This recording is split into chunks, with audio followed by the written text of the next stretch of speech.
Salut les bien-aimés et bienvenue à WIFNU, notre communauté qui lit la Bible ensemble pour connaître les promesses qu'on a en Jésus-Christ, notre Seigneur, Sauveur et Espérance. Nous continuons avec 1 Jean chapitre 3 aujourd'hui. Que le Saint-Esprit nous donne une révélation de ce qu'on va lire ensemble. Voyez quel amour le Père nous a témoigné pour que nous soyons appelés enfants de Dieu. Et nous le sommes. Si le monde ne connaît pas, c'est qu'il ne l'a pas connu. Bien-aimés, nous sommes maintenant enfants de Dieu. Et ce que nous serons n'a pas encore été manifesté.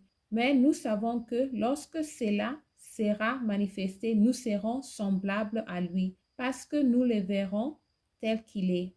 Quiconque a cette espérance en lui se purifie comme lui-même est pur.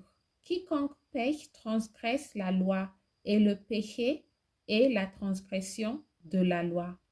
Or, vous le savez, Jésus a paru pour ôter les péchés, et il n'y a point en lui de péché. Quiconque demeure en lui ne pêche point. Quiconque pêche ne l'a pas vu et ne l'a pas connu.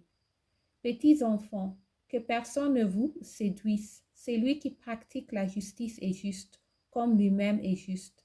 Celui qui pêche est du diable, car le diable pêche dès le commencement.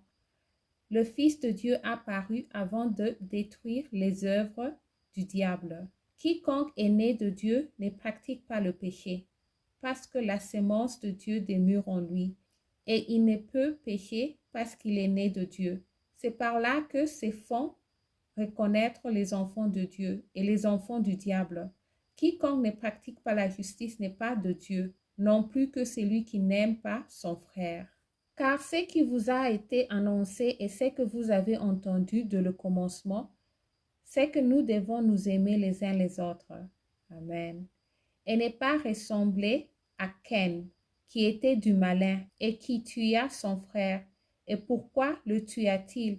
Parce que ses œuvres étaient mauvaises et que celles de son frère étaient justes.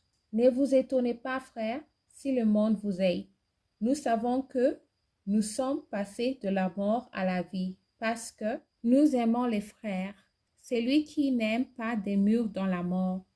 Quiconque hait son frère est un meurtrier.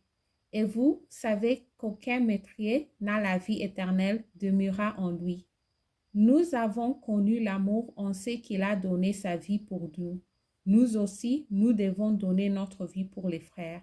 Si quelqu'un possède les biens du monde et que, voyant son frère dans le besoin, il lui ferme ses entrailles, comment l'amour de Dieu demeure-t-il en lui? Petits enfants, n'aimez point en parole et avec la langue, mais en action et avec vérité. Par là, nous connaîtrons que nous sommes de la vérité et nous rassurerons nos cœurs devant lui. Car si notre cœur nous condamne, Dieu est plus grand que notre cœur et il connaît toutes choses. Bien-aimés, si notre cœur ne nous condamne pas, nous avons de l'assurance devant Dieu. Quoi que ce soit que nous demandions, nous le recevons de lui, parce que nous gardons ses commandements et que nous faisons ce qui lui est agréable. Amen.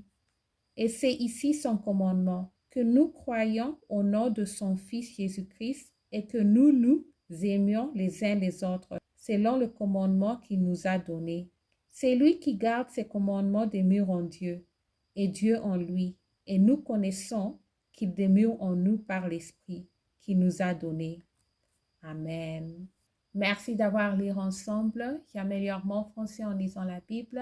Restez en Jésus-Christ et shalom.